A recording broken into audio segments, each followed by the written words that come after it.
more deeply into it. So, start us off there. Dustin, please. Srila Sukadeva Goswami said, after offering obeisances to the direction from which Ananta, the Supreme Personality of Godhead, had disappeared, Chitraketu began traveling in outer space as the head of the Vidyadharas.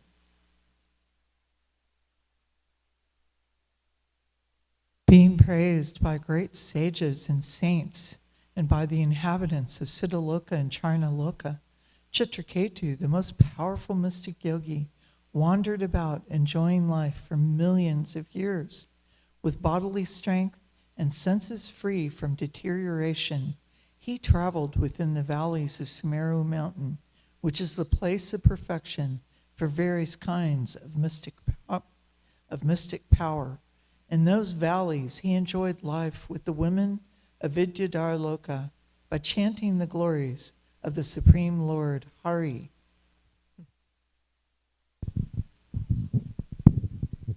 One time, while King Chitraketu was traveling in outer space on a brilliantly effulgent airplane given to him by Lord Vishnu, he saw Lord Shiva surrounded by Siddhas and Charnas. Lord Shiva was sitting in an assembly of great saintly persons and embracing Parvati on his lap with his arm. Chitraketu laughed loudly and spoke within the hearing of Parvati. Chitraketu said, Lord Shiva, the spiritual master of the general populace, is the best of all living entities who have accepted material bodies. He initiates the system of religion, yet how wonderful it is that he is embracing his wife Parvati in the midst of an assembly of great saintly persons.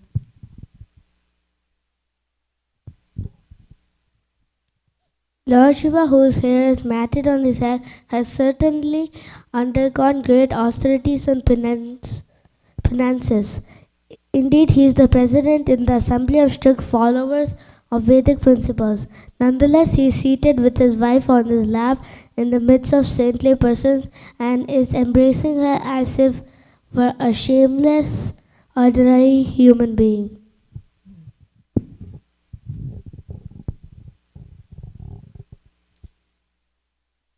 Ordinary conditioned persons generally embrace their wives and enjoy their company in solitary places. How wonderful it is that Lord Mahadev, although a great master of austerity, is embracing his wife openly in the midst of an assembly of great saints. Srila Sukadeva Goswami continued, My dear king, after hearing Chitraketu's statement, Lord Shiva, the most powerful personality, whose knowledge is fathomless, simply smiled and remained silent, and all the members of the assembly followed the Lord by not saying anything. Not knowing the prowess of Lord Shiva and Parvati, Chitraketu strongly criticized them. His statements were not at all pleasing, and therefore the goddess Parvati, being very angry, spoke as follows to Chitraketu, who thought himself better than Lord Shiva in controlling the senses. The goddess Parvati said, Alas, has this upstart now received a post from which to punish shameless persons like us? Has he been appointed ruler, carrier of the rod of punishment? Is he now the only master of everything?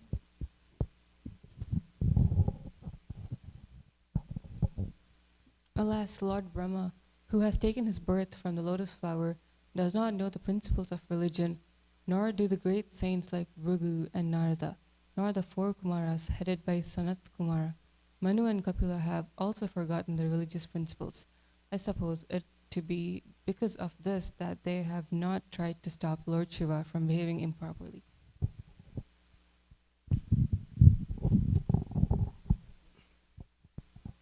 This Chitraketu is the lowest of Kshatriyas, for he has impudently overridden Brahma and the other demigods by insulting Lord Shiva, upon whose lotus feet they always meditate. Lord Shiva is personified religion and the spiritual master of the entire world, and therefore Chitraketu must be punished. Text 14. This person is puffed up because of his achievements, thinking, I am the best. He does not deserve to approach the shelter of the Lord Vishnu's lotus feet, which are worshipped by all saintly persons, for he is impudent, thinking himself greatly important.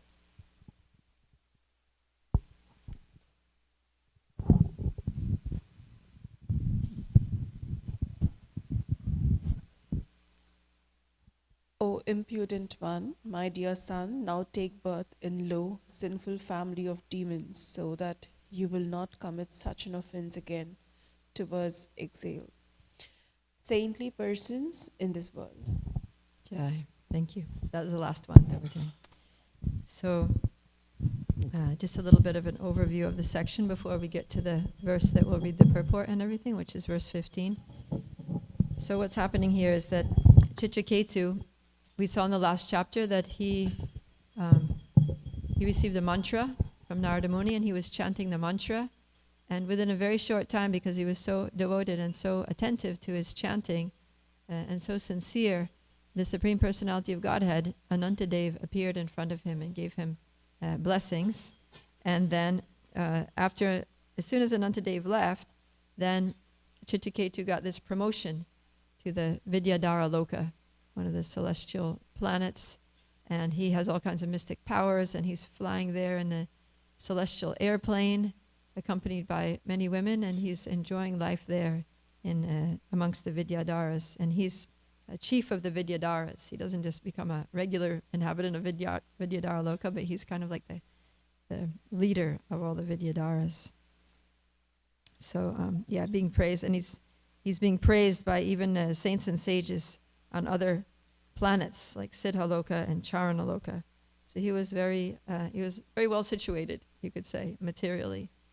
And then flying around in his airplane one day, he sees Lord Shiva giving a lecture.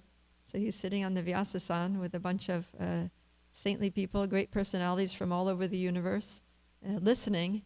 And he's got Parvati on his lap, his wife Parvati on his lap, and he's got his arm around Parvati, and he's talking, he's speaking philosophy, speaking about, maybe he's giving a Srimad Bhagavatam class or something akin to that.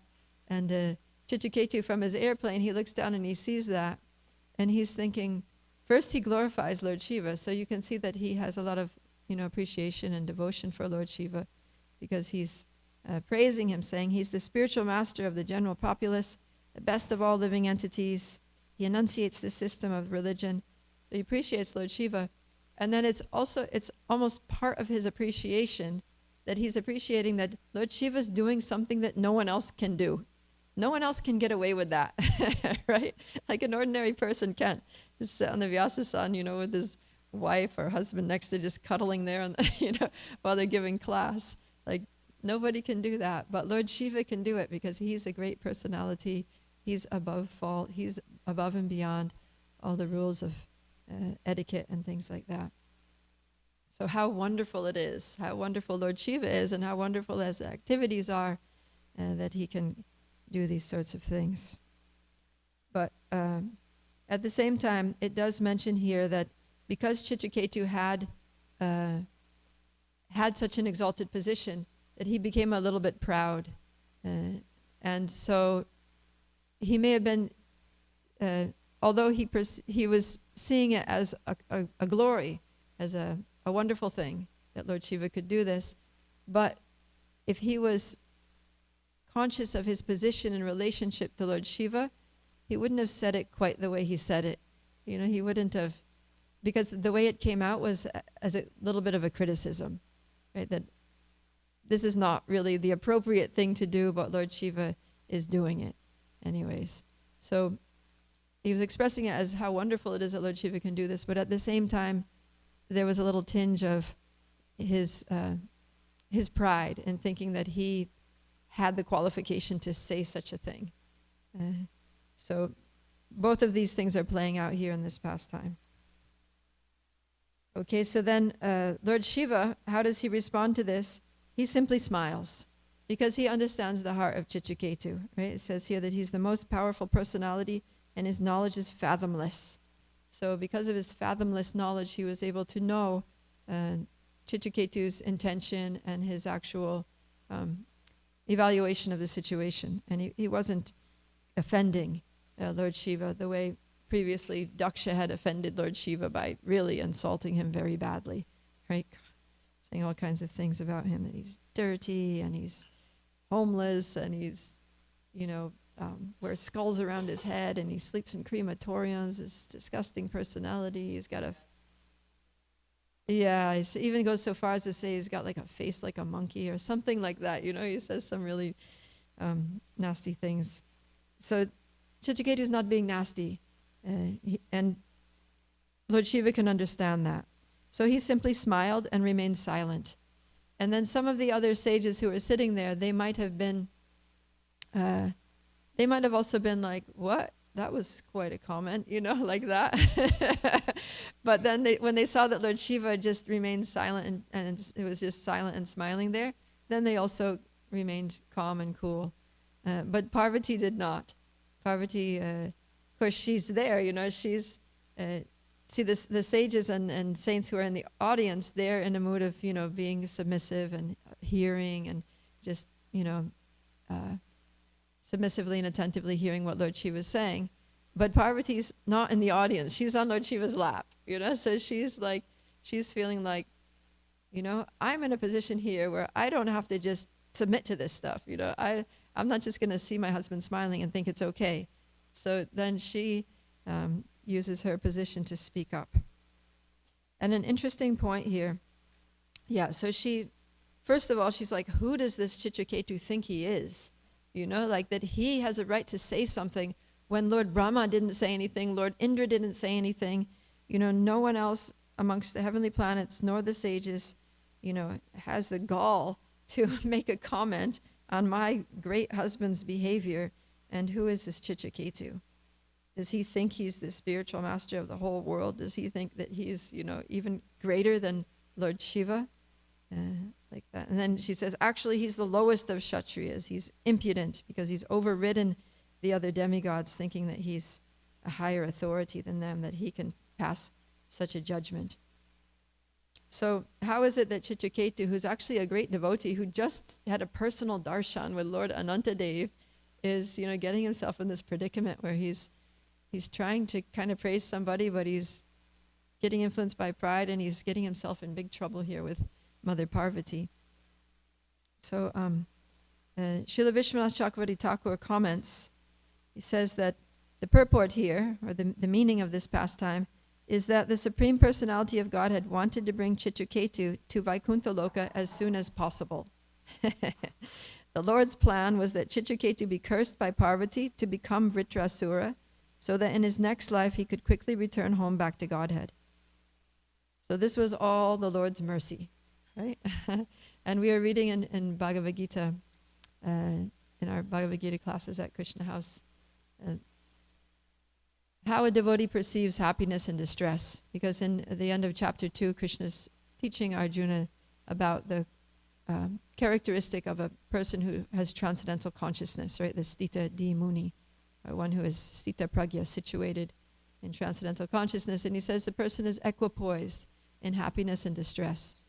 And then Prabhupada in the purport there explains, how can a person be equipoised in happiness and distress?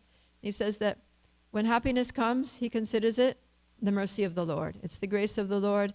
I don't deserve this, but Krishna's just being causelessly merciful. He's giving me some facilities, some resources, so that I can better serve him. Some comforts so that I can serve him peacefully. And then when distress comes, he also thinks it's the mercy of the Lord. That actually I deserve so much worse than this, but by Krishna's kindness, he's just minimized it to just a tiny little bit. And he's done this to facilitate my remembrance of him, so that I can take shelter of him and realize that this material world is not a place of enjoyment, and increase my resolve, strengthen my resolve to go back to him.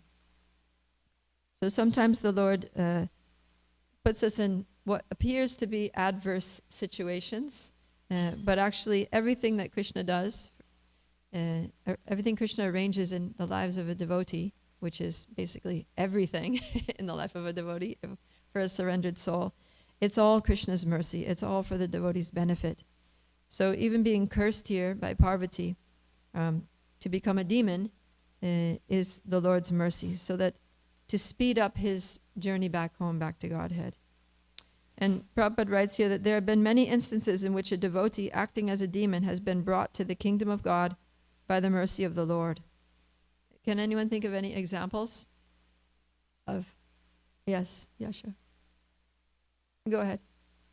Putana, yeah, so Putana was a demon, and she was a really bad demon. Like, her specialty was killing children, and she had killed hundreds and thousands of children. And then Krishna just, in a moment, took her life and elevated her to the position of an assistant to Mother Yashoda as one of the nurses in Goloka Vrindavan, serving him, taking care of him, helping him, bathe him and dress him and all that. So, yeah, that was, if she was a devotee, maybe it would have taken a little longer, but as a demon, she very quickly got liberated. Yeah, any other examples you can think of? What's that? Hiranyakashipu also, yeah. So he was torturing the devotee Prahlad, and then Nrsingadev appeared and killed him. And then Nrsingadev was trying to induce Prahlad to ask for a benediction. Right? And Prahlad said, I don't need anything. I'm not worshiping you. This is not a business deal. I'm not worshiping you to get something from you. I don't need anything. I'm just happy to serve you. And then Nrsingadev said, no, please ask for something. I really want to give you something. It'll please me for you to ask me for something.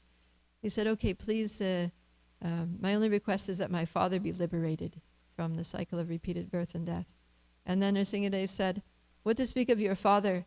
Many generations in the past and many generations in the future are all be liberated just on the strength of your devotion to me. So, yeah, so Hiranyakashipu was automatically liberated, and very quickly, right? Yeah, so you could say that practically all the demons that Krishna kills, everyone, all the soldiers on the battle of Kurukshetra, every demon that came to Vrindavan, and so many demons that got killed, they get liberation in different kinds of liberation. Some, they get impersonal liberation, some get Salokya Mukti, they go to the planet of Krishna. Some get Sarupya Mukti, they get a form like Lord Vishnu. And some get, they get, like Putana, they go to the highest transcendental abode. So this is Krishna's mercy. All right. So you could say that it seems that Chitraketu was somehow induced by Paramatma to laugh at this time and to comment, to make the comment, and that Parvati was similarly induced by Paramatma to curse Chitraketu. Yeah, so she gives him this heavy curse in text 15. So let's go back to 15 and we'll do the Sanskrit and we'll read the purport to this. Atapapi yasim yonim asurim yahi durmate yate habuyo mahatam nakarta putra kilbisham atapapi yasim yonim asurim yahi durmate yate habuyo mahatam nakarta putra kilbisham. Please chant. Atapapi yasim yonim asurim yahi durmate yate habuyo mahatam nakarta putra kilbisham. Atapapi yasim yonim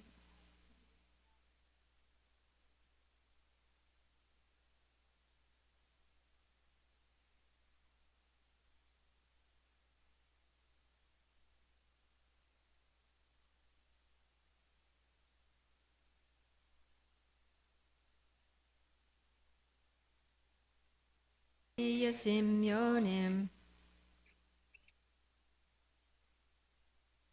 Yahi durmate. Yate habuyo mahatam. Nakarta putra kilbisham. All right, let's do the word for word all together here. Ata, therefore, papi yasim, most sinful, yonim, to the species of life, asurim, demoniac, yahi, go, durmate, O impudent one, yata, so that, iha, in this world, buyaha, again, mahatam, to great personalities, na, not, karta, will commit, putra, my dear son, kilbisham, any offense. Translation and purport by His Divine Grace A.C. Bhaktivedanta Swami Srila Prabhupada Ki Jai. O impudent one, my dear son. Seems like a little contradictory there. My dear son. Anyways. O impudent one, my dear son, now take birth in a low, sinful family of demons, so that you will not commit such an offense again towards exalted, saintly persons in the world. So it seems like she's cursing him, but she's being a little motherly at the same time, right? My dear son. And the reason she's cursing him is because she doesn't want him to commit offenses again towards exalted saintly people. So she's feeling like she's doing him good. She's protecting him. So it's like a mother punishing the child when the child does something wrong. Why did you do such a dumb thing? Now go to your room and think about what you've done and come back and we can talk about it or something.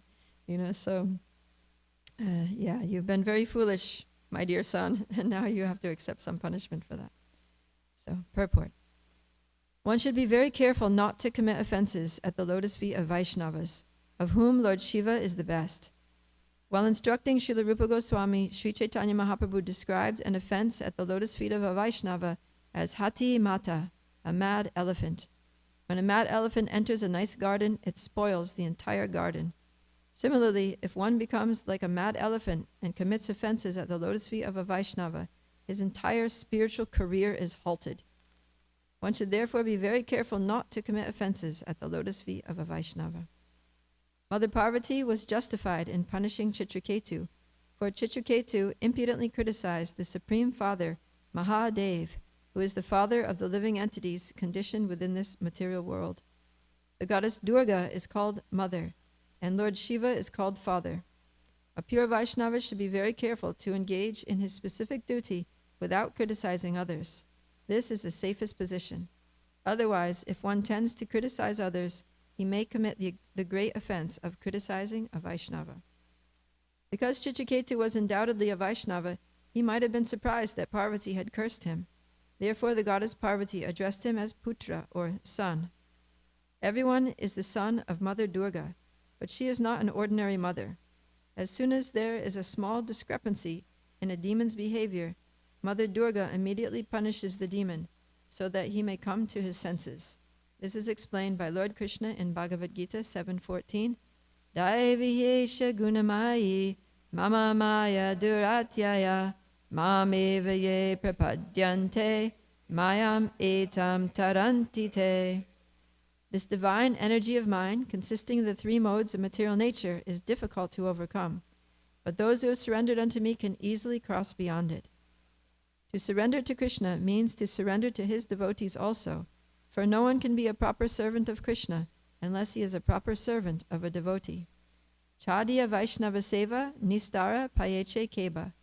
Without serving a servant of Krishna, one cannot be elevated to being a servant of Krishna himself. Therefore, Mother Parvati spoke to Chitraketu exactly like a mother who says to her naughty child, "My dear child, I am punishing you so that you won't do anything like this again."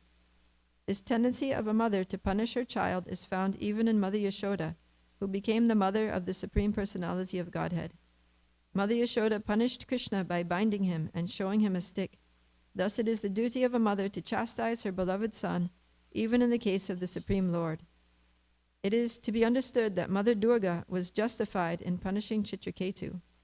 This punishment was a boon to Chitraketu because after taking birth as the demon Vritrasura, he was promoted directly to Vaikuntha. Jai. Yeah, so this world that we live in, the whole material cosmic manifestation is known as Devi Dham or Durga Dham. So this is the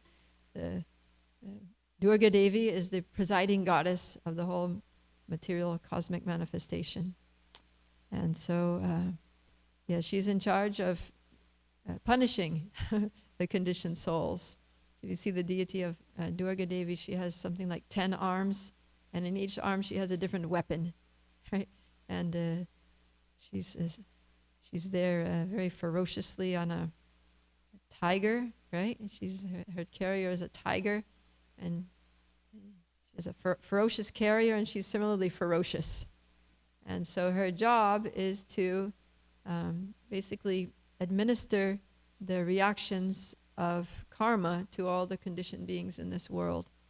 So she's, Prabhupada sometimes says the material world is like a prison house, and she's the prison warden who makes sure that the prisons get situations that they deserve for their correction. So it's ultimately a reformatory situation.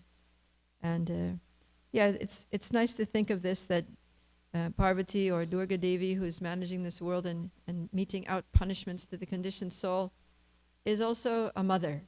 And so she's not doing it because she likes to torture people or animals or plants or any living beings in this world, but she's doing it out of love, like a mother. And she's punishing us because we keep doing the wrong things, you know. And so as long as we keep doing the wrong things, going against the laws of God, the laws of nature, then she needs to give us some, you know, punishments in order to teach us lessons so that we'll eventually learn and come to our senses and realize that actually, you know, trying to do my own whimsical, independent thing in this world is not giving me a happy life. And then we will surrender to Krishna or approach Krishna or turn to people who seem to be having happy lives, you know, who are spiritual people. Because the people who are happy in this world are people who are believers, right? They're people who have some kind of religious practice in life, and that they do some selfless service for humanity. There was a whole study that was done on the happiest people in the world, and they surveyed people in every country to find out who were the happiest by a set of parameters, and then after they saw then they did some research into what is it that all these happy people have in common, and it boiled down to two things.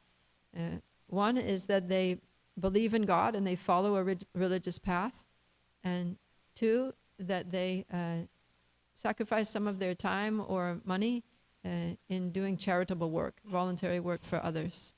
So these are the things that bring happiness, and this is basically devotional service, right? That you believe in God and you offer some voluntary service on behalf of, directly to God or the servants of God, or on behalf of God for others who are suffering. So this is what makes us happy. And so when we do these things, then Durga Devi, the mother, she rewards us, right? She rewards us with good results, with good karma. And she's doing all that under the supervision of Krishna. So none of the demigods or demigoddesses are acting independently. They're all acting under the empowerment and supervision of the Lord. And so we don't need to worship Durga Devi. We just need to worship Krishna. Because when Krishna is satisfied, then all the demigods, demigoddesses are satisfied. Just like Bhagavatam says, like watering the root of the trees, then all the branches and twigs and leaves are nourished, or supplying food to the stomach. All the limbs of the body are similarly nourished.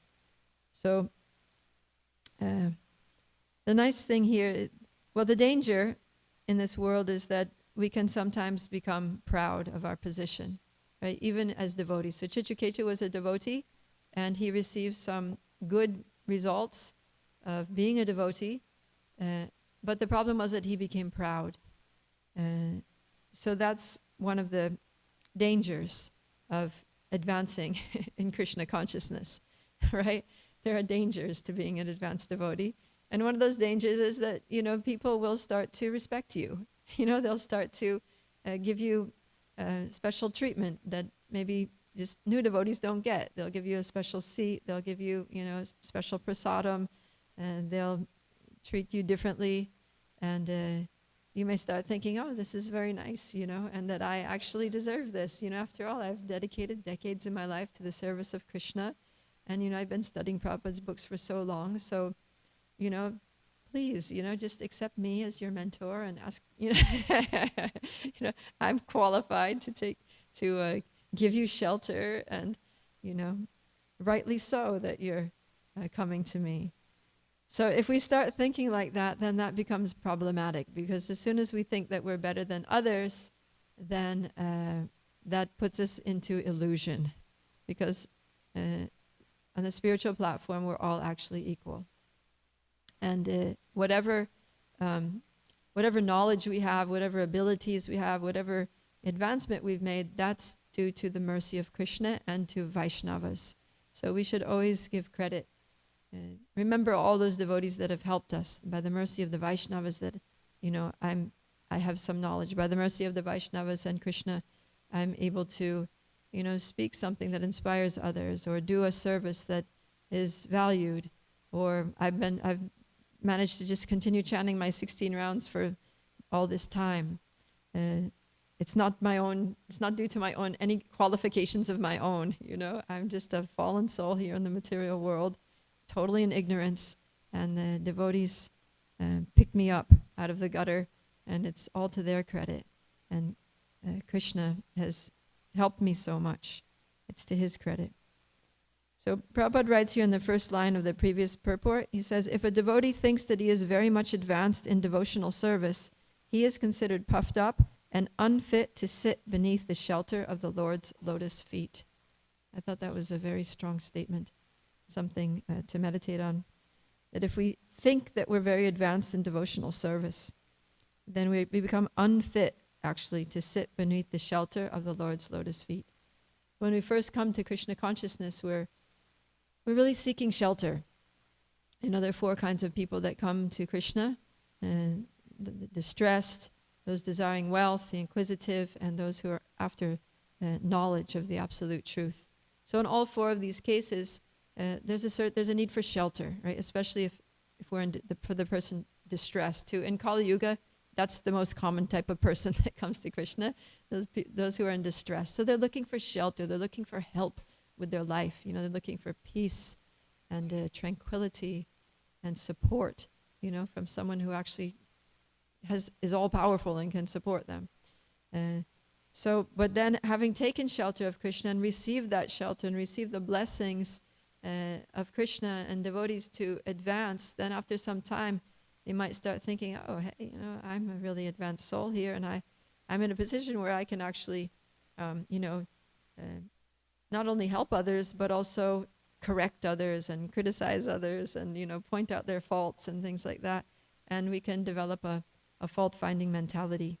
And then what happens when that develops, if we're due to pride, then we are situated at the lotus feet of Krishna, and when Krishna sees us, criticizing and offending devotees due to our pride, then he kicks us out of that shelter. So we've got the shelter of the lotus feet of Krishna. We're situated right there at the lotus feet of Krishna.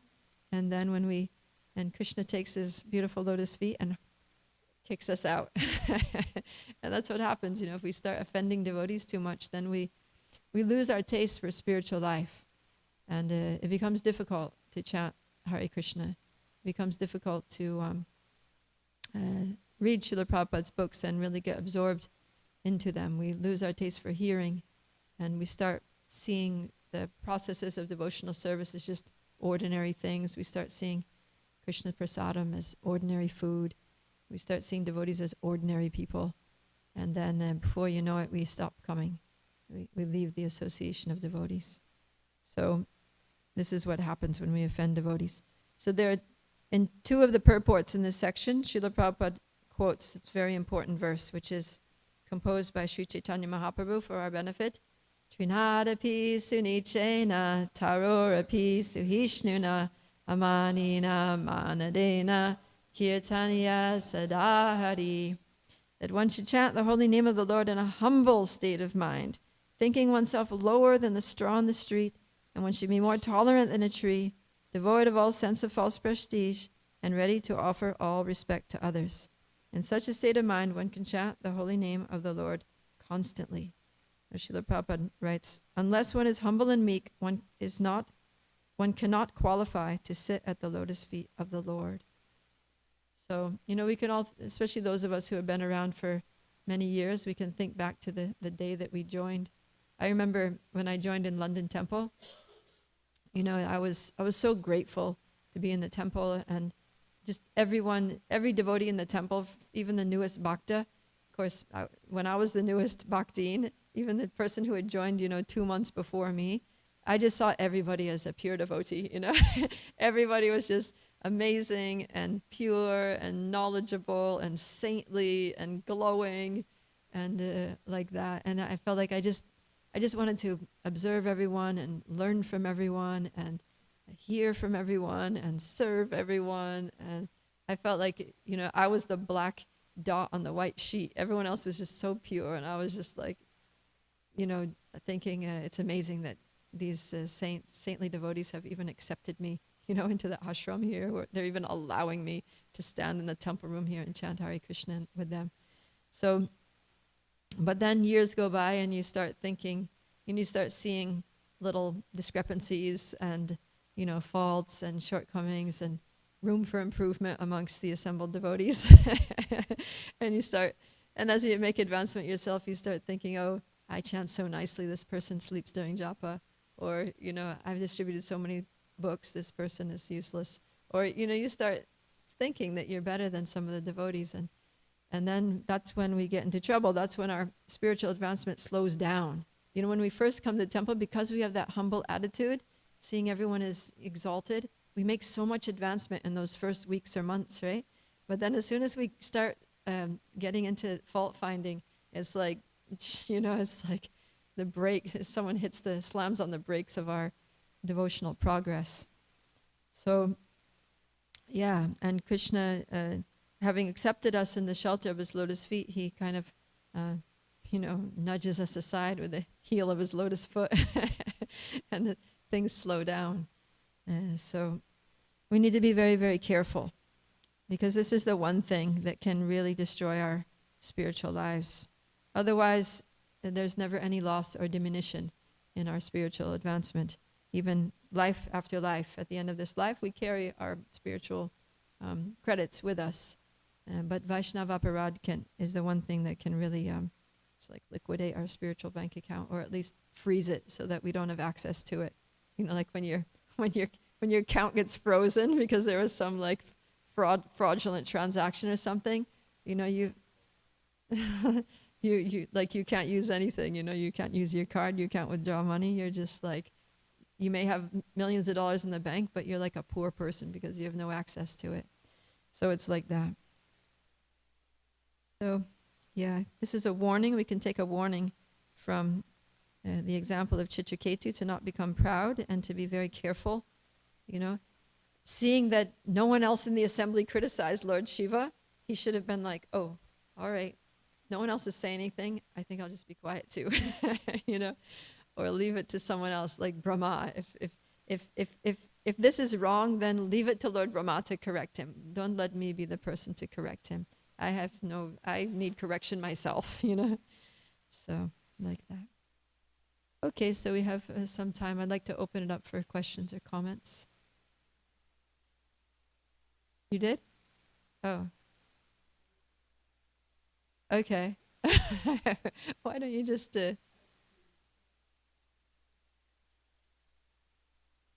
Okay, well, if someone else has something then. Yes.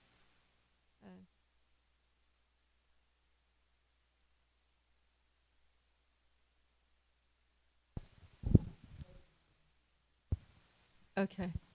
Hare Krishna Mataji, thank you for nice class. Yesterday actually I was reading the purports for these shlokas. So there is one shloka where Prabhupada actually says that instead of others taking the offense, who ordinary people looking at Shiva, in order to avoid that, Chitraketu actually commented on this so that he can avoid other people offending a Vaishnava. But immediately in the next purport, Prabhupada says, okay, what Chitraketu did was wrong and he shouldn't have done it. So how do we reconcile this apparent contradiction in this simultaneous purports? Yeah, I was also, when I was reading, I was thinking, well, did he criticize him or not? Was he wrong or not, right? Because one purport it says one thing, another purport it says another thing. So that's how I was thinking, is that in one sense, what he said wasn't so wrong, because he was just, his intention was not to criticize, but it's kind of subtle, it's a subtlety. But the fact that he saw it and that he thought that he was in a position to comment, right, that was his fault. So he didn't want to. It wasn't that, oh, I'm going to correct Lord Shiva here, or Lord Shiva is wrong in doing this. It wasn't so much that. It was just that he had the prerogative, that he was in a position. See, what he did by making the comment was he kind of like put himself in a position higher than Lord Shiva, right? Because generally, according to etiquette, it's a senior person will correct a junior person, right? A junior person won't correct a senior person. If a junior person notices a fault in a senior person, they'll bring that to another senior person and say, can you please, speak to this person about whatever it is that's, causing a disturbance. So because he actually mentioned it, then that was his fault. Although he didn't intend it as a criticism. Yeah. What he should have done is gone to Lord Brahma or someone and said, oh, I noticed this about Lord Shiva and I was quite struck by it, and I was thinking it's probably one of his glories, but at the same time, maybe it doesn't set a very good example for others, because if ordinary people do that, it'll really make a farce out of Srimad Bhagavatam class, So maybe you could just like gently, speak to him and suggest that he refrains from these kind of behaviors. Yes, Gokulananda.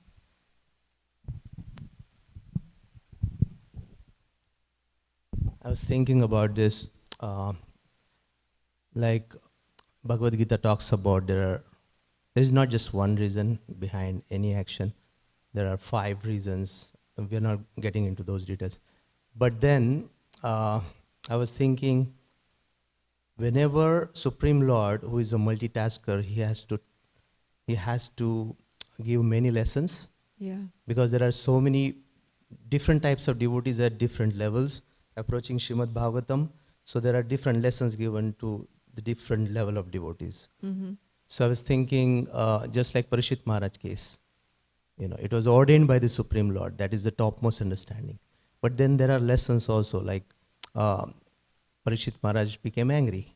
So it is not the root cause, it is just the remote cause or secondary cause. Immediate cause. Right. So going back to the question that Mother Kunti posted on WhatsApp.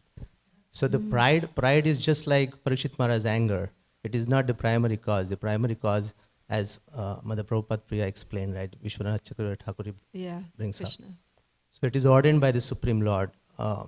So similarly, there are various lessons, and one of the lessons is you should not become proud. Yeah. At one level, and the topmost level is the Supreme Lord's will. Yeah.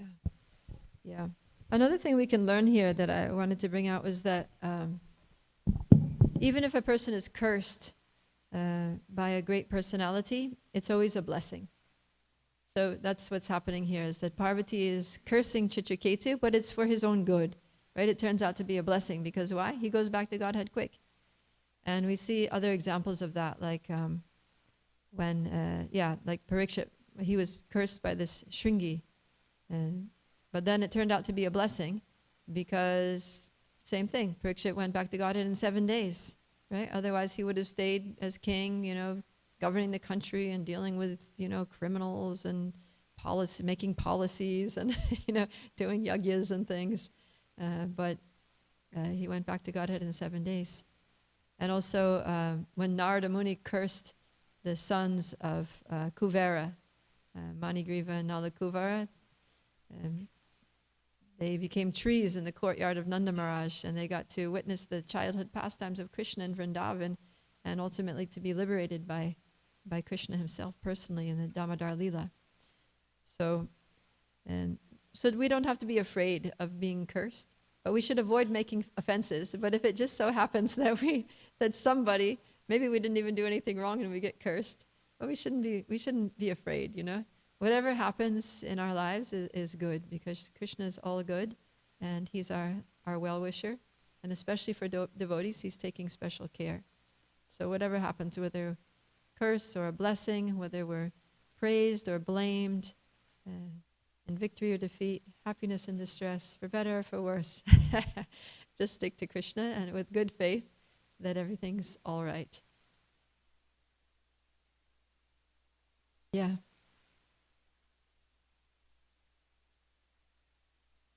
Just grab the mic, please. Oh, Krishna will choose only the highly qualified devotees? For what? Yeah. Yeah, we see that generally, sometimes you read Srimad Bhagavatam or Mahabharata and you think, oh my God, do I really want to be a devotee of Krishna? Look how much they suffer. Look at what the Pandavas went through. You know, I mean, the devotees really go through the ringer. Yeah. And even that question is raised, like, why is it the devotees of Lord Shiva are so opulent and so comfortable and so well situated and happy, whereas the devotees of Lord Vishnu are impoverished? They face one reversal after another, one calamity after another. They get totally smashed. What did I sign up for here? You know, but yeah, we see it's great personalities, you know, in the pages of Srimad Bhagavatam. It's devotees who have a personal relationship with the Lord, like Chitraketu. He had a personal darshan first with Narada Muni. He has Narada Muni as a spiritual master, and then he sees Anantadev face to face. He gets the blessings of Lord Anantadev, and then he goes through this. So. Yeah, and the Pandavas also, they were Krishna's personal associates and friends. You know, Arjuna was like one of Krishna's best friends. Kunti was like Krishna's own mother, Kunti Devi. And they were also dear to Krishna, so near and dear. And yet, and so it's great personalities. Krishna, we don't have to worry. Krishna's not going to give us a difficulty that we can't deal with, that we can't handle.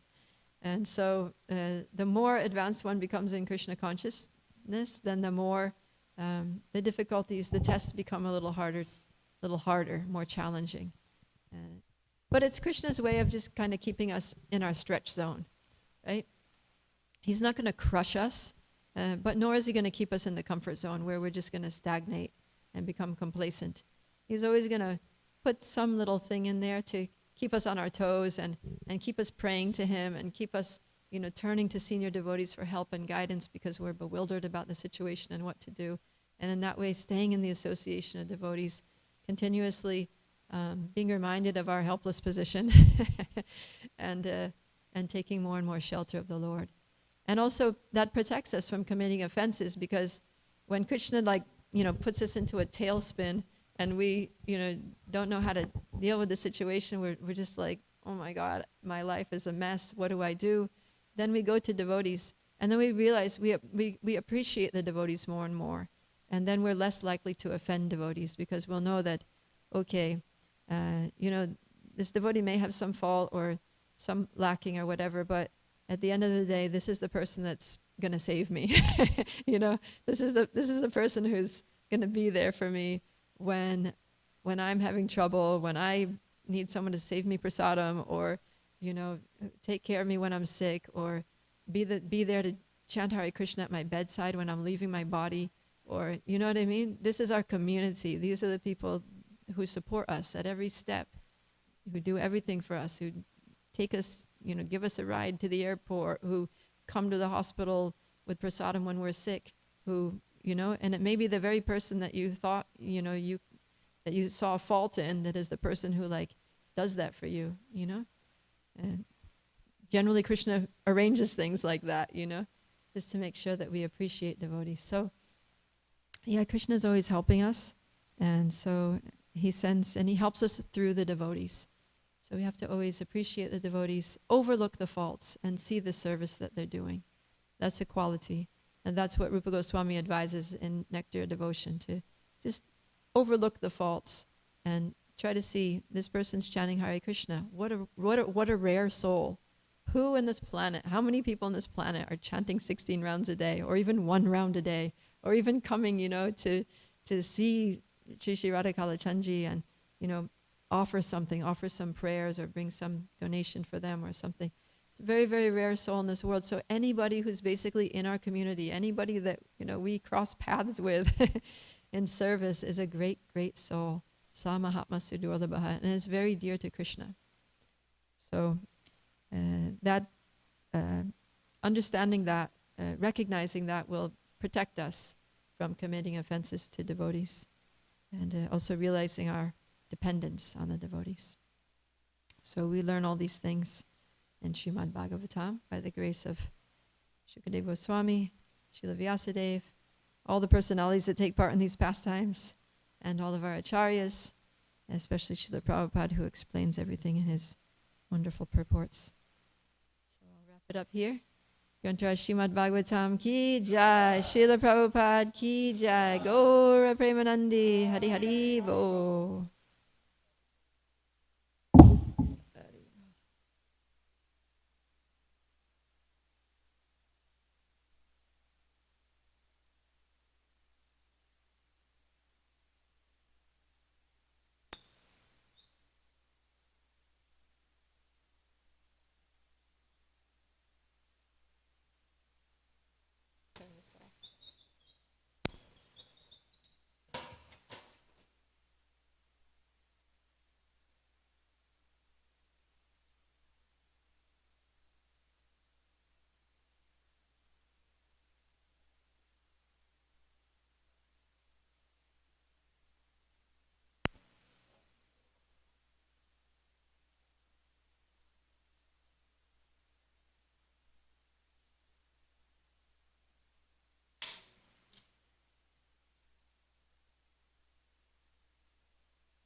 Krishna Chaitanya Prabhu Nityananda Shri Advaita Gadadhar Shivasari. No need of mic. Suffering devotees. Oh, for me? Okay. Hare Krishna, Hare Krishna, Krishna Krishna, Hare Hare, Hare Rama, Hare Rama, Rama Rama, Hare Hare, Hare Krishna, Hare Krishna, Krishna Krishna, Hare Hare, Hare Rama, Hare Rama, Rama Rama, Hare Hare, Hare Krishna, Hare Krishna, Krishna Krishna, Hare Hare, Hare Rama, Hare Rama, Rama Rama, Hare Hare, Hare Krishna.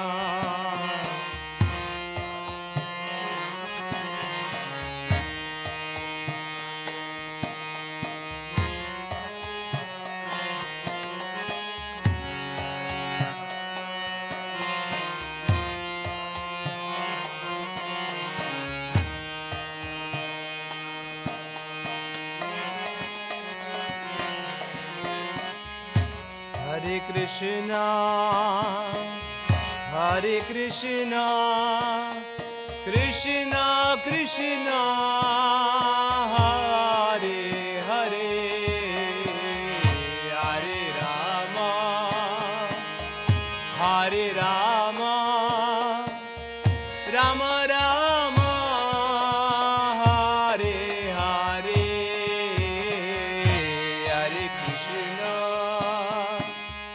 Hare Krishna, Krishna Krishna, Hare Hare, Hare Rama, Hare Rama, Rama Rama, Hare Hare, Hare Krishna, Hare Krishna, Krishna Krishna, Hare Hare, Hare Rama,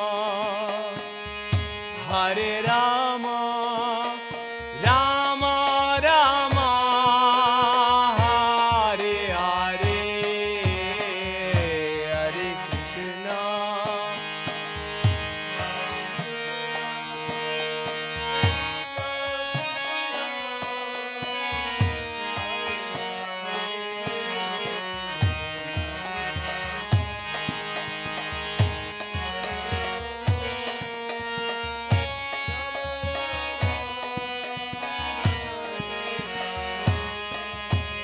Hare Krishna, Hare Krishna, Krishna Krishna, Hare Hare, Hare Rama, Hare Rama, Rama Rama, Hare Hare, Hare Krishna, Krishna Krishna, Hare Hare, Hare Rama, Hare Rama,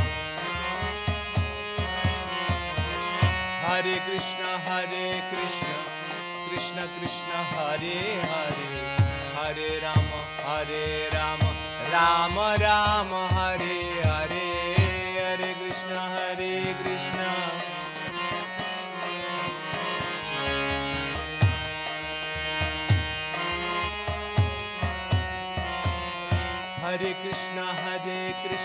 Krishna Krishna, Hare Hare, Hare Rama, Rama Rama, Hare Hare, Hare Krishna,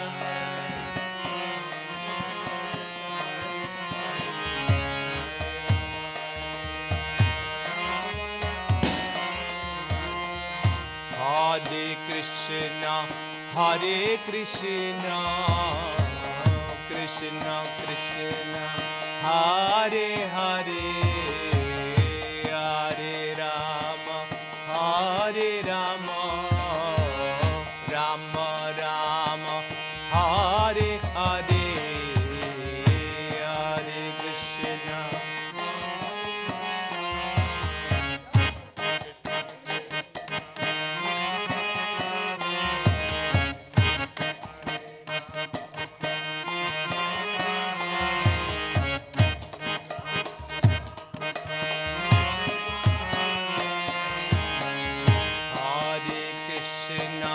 Hare Krishna, Krishna Krishna, Hare Hare, Hare Rama, Hare Rama, Rama Rama, Hare Hare, Hare Krishna.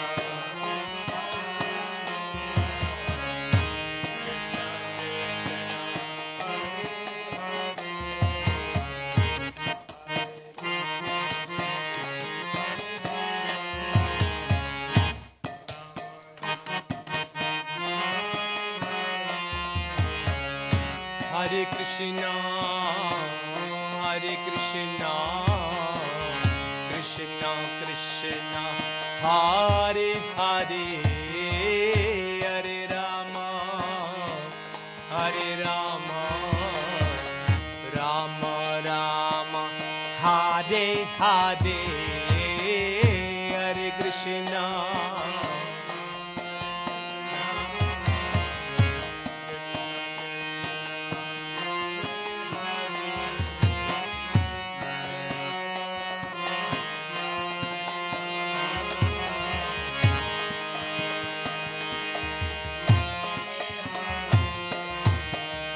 Hare Krishna, Hare Krishna, Krishna Krishna, Hare Hare, Hare Rama, Hare Rama, Rama Rama, Hare Hare, Hare Krishna, Hare Krishna, Krishna Krishna, Hare Hare, Hare Rama, Hare Rama,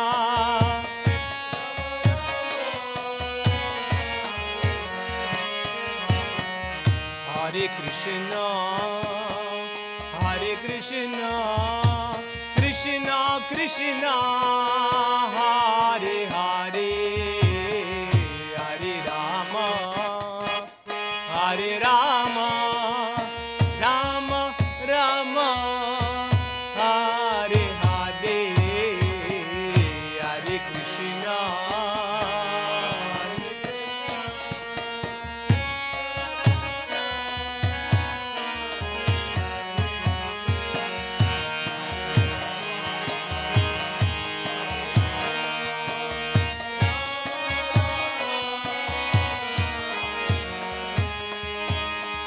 Hare Krishna, Hare Krishna, Krishna Krishna, Hare Hare, Hare Rama, Hare Rama, Rama Rama, Hare Hare.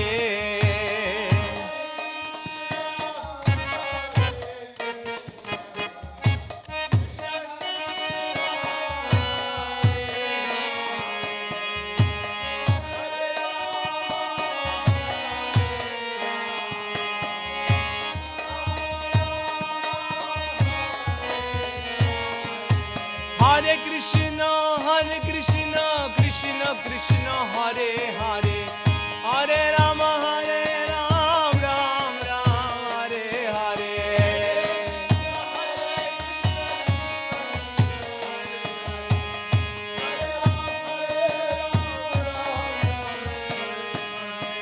Hare Krishna, Krishna Krishna, Hare Hare, Hare Rama, Hare Ram, Rama Rama, Hare Hare. Hare Krishna, Hare Krishna.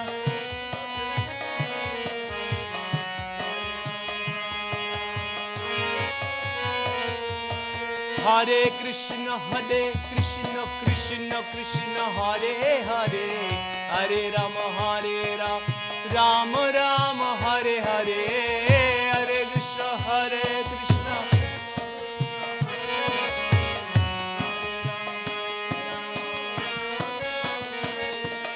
Hare Krishna, Krishna Krishna, Hare Hare, Hare Rama, Rama Rama, Hare Hare, Hare Krishna, Hare Krishna.